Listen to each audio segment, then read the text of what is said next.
What's up guys, it is THETBALL and I am back with another video. So today we're going to be previewing the Portland Trail Blazers 2018-19 NBA season with my predictions at the end as well. So before I start, if you want to see more daily NBA content just like this, be sure to drop a like and subscribe, and also be sure to turn on post notifications so you can stay updated on when my newest video will be coming out. So the Portland Trail Blazers are coming off a disappointing playoff appearance as they were swept by the New Orleans Pelicans in the first round. They impressed during the regular season to finish with the 3rd seed, but they just couldn't get it done in the postseason.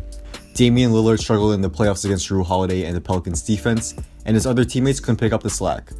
The Blazers didn't do much to address their issues and improve their roster much from last season, as they made only minor signings and moves, such as signing Seth Curry, Nick Stauskas, drafting Anthony Simons, and drafting Gary Trent Jr.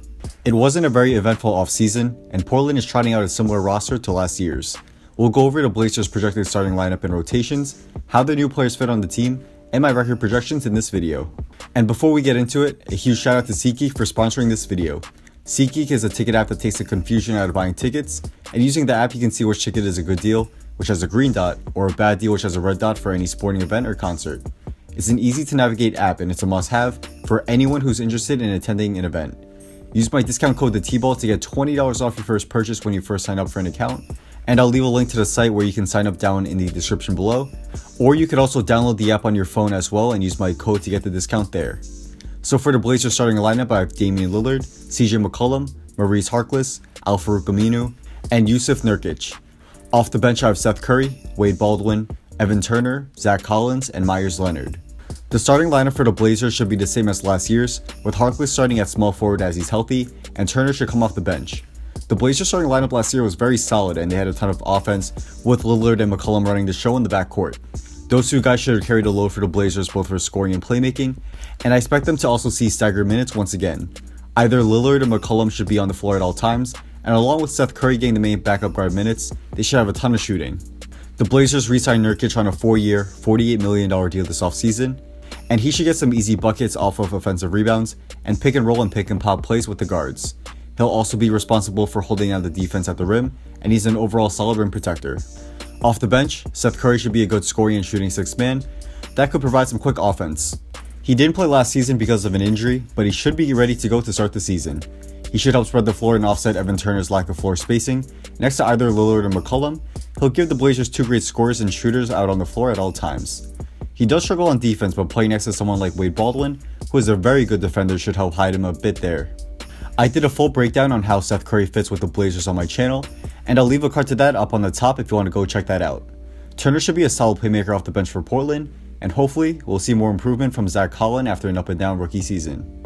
Collins has the potential to be a solid rim protector and floor spacer for the Blazers, and I expect him to up his percentages a bit and be more of a threat from 3. Leonard may see some minutes off the bench next season, as while I don't think he's a very good player, he's not as bad as he looked in the 2016-17 season. He barely saw time last season, which could be due partly to his poor play the season prior, and that poor play was mainly caused by the surgery he had on his left shoulder. It looked like it affected his shooting, as his percentages took a nosedive after the surgery. But Leonard improved his shooting in limited minutes last season. I think he'll get a chance to play with the second unit and provide some shooting and floor spacing when he's on the floor. If he plays well enough, the Blazers may be able to find a team who would be willing to trade for him and his bad contract, but we'll see what happens there. To go over the Blazers' new acquisitions, we already went over Seth Curry, and we'll take a quick look at Nick Stauskas. I don't see Stauskas getting many minutes next season, as he just hasn't proved to be a good NBA player. He's a solid shooter and could help space the floor, but besides that, he can't do much else. He'll likely be the 3rd string shooting guard, and he'll see minutes mainly in garbage time. The Blazers selected Anthony Simons with the 24th overall pick in the 2018 NBA draft. With the Blazers trying to win now, he likely won't see much minutes in his first season. But Simons is a high potential player, and he's still very raw. He looked good in the summer league though, as he showed the ability to create his own shot, and looked to be a solid defender with quick hands and good effort. He's a decent 3-point shooter but needs to be more efficient, and I think that will come in time with more practice and reps.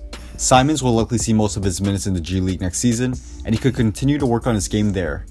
With impressive athleticism and a solid skill set, Simons can become a very good NBA player in the future, but for now he won't likely contribute much for the Blazers.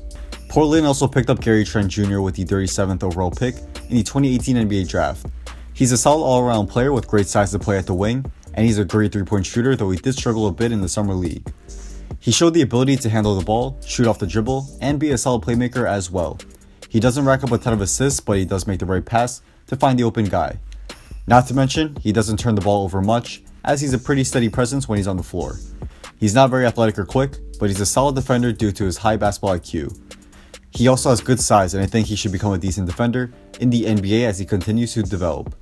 He shouldn't see many minutes with the Blazers as they are pretty set in the backcourt for this season, but I think he'll definitely have a role in the future. Overall, I think the Blazers will be a solid team once again, but with the Western Conference getting even better, they'll be in a tough race to compete for a playoff spot once again. They're going to face tougher teams more often, and I think their record will take a slight dip compared to last season. They also lost some key players like Ed Davis, and that will definitely hurt their depth up in the front court. I project them to finish with a 43-39 record and be in the race once again for a playoff spot.